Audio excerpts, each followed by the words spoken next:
السلام عليكم ورحمة الله وبركاته. النهاردة أنا طالعة أتكلم معاكم في موضوع مهم قوي، قنوات اليوتيوب.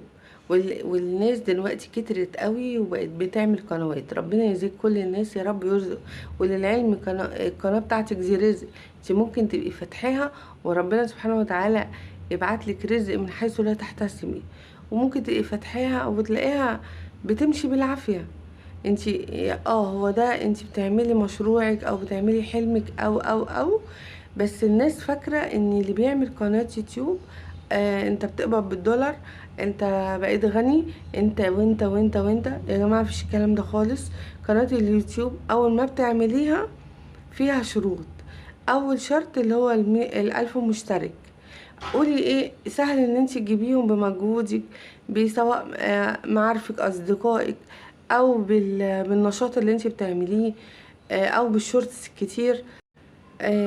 انتي عايزه تعملي ال1000 مشترك وما عندكيش اصدقاء وما عندكيش حد يدخلك، نزلي شورتس كتير. انا عن نفسي تجربتي مع اليوتيوب اني نزل الشورتس الصغير ده بيجيب لك مشتركين. في ايام جميله جدا بتساعدك على المشتركين. يوم الحد ليله الحد بالليل، انتي لما تنزلي فيه شورتس بيجيب لك مشتركين.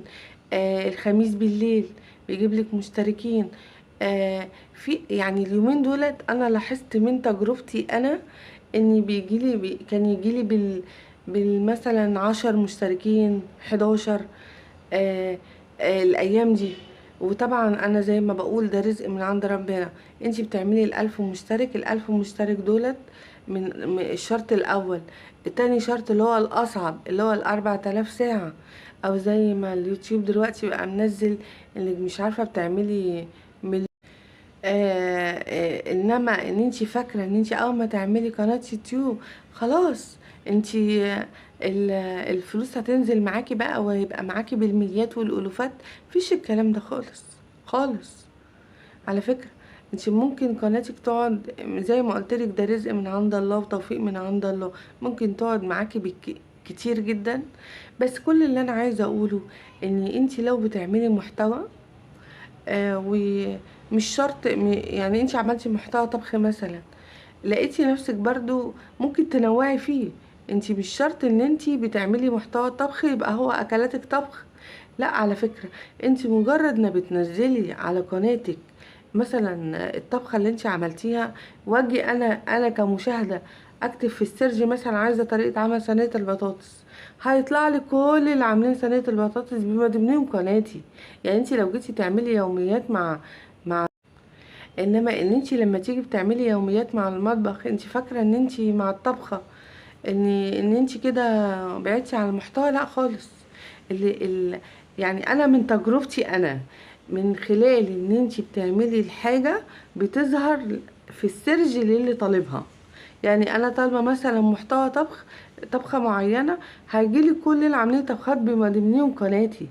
عامله مثلا فلوجات بحاجات معينه بتضحك وكلام من ده، وكتبت على السيرش هيجيلي كل الفلوجات بما فيهم قناتي. يعني مش شرط، انت ممكن تعملي قناتك منوعه. اما بس هرجع بقى للكلام اللي عامل قناه يوتيوب ده انت غني، ده انت وانت وانت. مفيش الكلام ده. قناه اليوتيوب بتقعد فتره على بال ما بتتفعل. سواء بقى كنت انت محترفة طبخ او محترفة اي حاجة من المحتوى اللي انت بتعمليها، او لسه او بتجتهدي فيها ان انت بتجتهدي، حابة يبقى عندك قناة وحابة يبقى عندك حاجة بتعمليها. في كلا الحالات ربنا يوفق الجميع.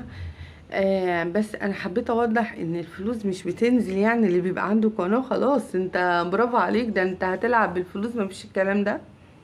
تاني حاجة، مش جميل ان انت يبقى عندك يعني انا عن نفسي ان انا عندي قناة انا مبسوطة بيها، واتمنى من ربنا ان هي تبقى معايا وتكبر معايا، واتمنى ان هي تكبر وتساعدوني وتشاهدوني، وربنا يوفق الجميع.